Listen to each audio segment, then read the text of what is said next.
Burning Man is about to take place, and members of Silicon Valley have come up with a way of getting together and sharing ideas. In fact, there will be a 200-person tech and innovation camp referred to as Ideate. And what they're going to do is probably do a lot of drugs, even though reports don't indicate that, and then they're going to share ideas. And you can tell they're probably going to experiment with certain things based on some of the comments and quotes they've given to the press. So Tim West is an entrepreneur who's actually the founder of this camp for these innovators, and he says the following: "The most important piece of why Silicon Valley exists in the first place is Burning Man. This is a place people go to confront problems and make solutions and prototype." I'm open-minded to this. There's nothing wrong with it. I like innovation, right? Sure. He continues to say, "Why is innovation happening here in Silicon Valley more than anywhere else in the world? Burning Man." Drugs. And I'm high? Come on. Have you been to Burning Man? I haven't, but I think that now, well, I haven't because when you started being able to get your tickets through Ticketmaster, I felt it was officially over. Yeah. By the way, Burning Man is already happening. I don't know why I said it's about to happen. There's actually a live stream of the event. Have if you you been? can call it an event. No, I like to stay clean. They have Literally, like Yeah. those people are filthy. But there are people. Yeah. There are people who run some people at Burning Man will run the shower tent. I mean, there's a shower tent. I don't want to shower in a tent. Yeah. Okay. I like pretty things.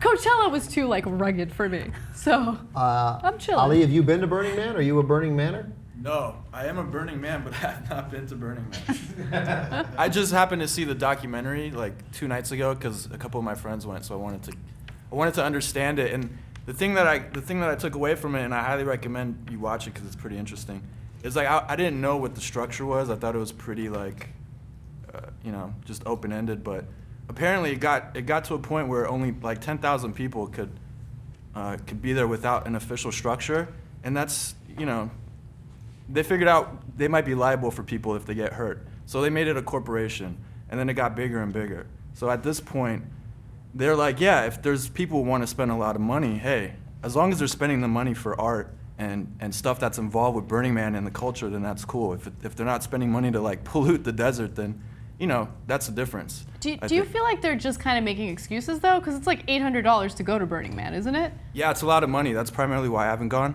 I mean, you can do drugs in a desert somewhere else for free. Yeah, but it's looks not. I mean, fun. I got it. It's easy. And look, they do a tremendous amount of drugs.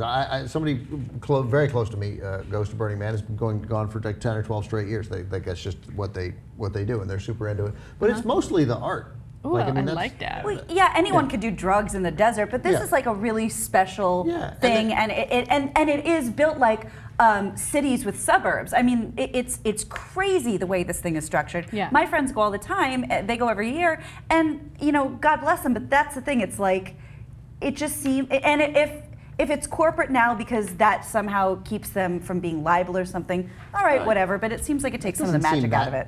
Yeah, and I'm sure it does. And I mean, so many great sort of community things have become corporate. It's almost impossible. Sundance. Coachella. Nobody knew what Coachella was when I went here. So, but that said, I like the whole bartering idea, right? You can't charge anybody for anything. If you want to use the shower, you don't pay for the shower tent. You give someone a hug. You give someone a massage. I'm glad you said a hug because instead of it's not just sandwiches or socks. My friend went there in a full unicorn ballerina, dude, That and sounds fun. pedaled around childhood tears. Oh, really? So you can barter with anything. Wow. Anything. Unicorn memories. But you can't go there with no food, no water. You have to be self-reliant to a certain point, and you can't go there depending for other people to take care of you or something. But you always bring a little something extra, you have dragon tears. Maybe, yeah. Yeah. Now I kind of want to go. And I'm not against Burning Man, by the way. I don't want to be the downer against it. I'm a little skeptical about we don't want to be corporate or that kind of thing. Yeah. Well, I mean, but the liability thing is anyway. I like the communist nature of it. Of course you would, commie. Right, I totally dig that. There's zero chance I will ever go under any circumstances, even for an hour. I don't even want to. Huh? Oh my God. Michael Schur is, I think, more likely to go than I am, though. Michael Schur doesn't care about his hair products as much as you do. I'm sure he can bring hair product.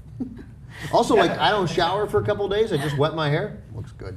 Yeah? Yeah. All right. I just need a little bit. Just a little of this, a little water. Oh, you've been blessed. What's going on? Look at you. Hello, America.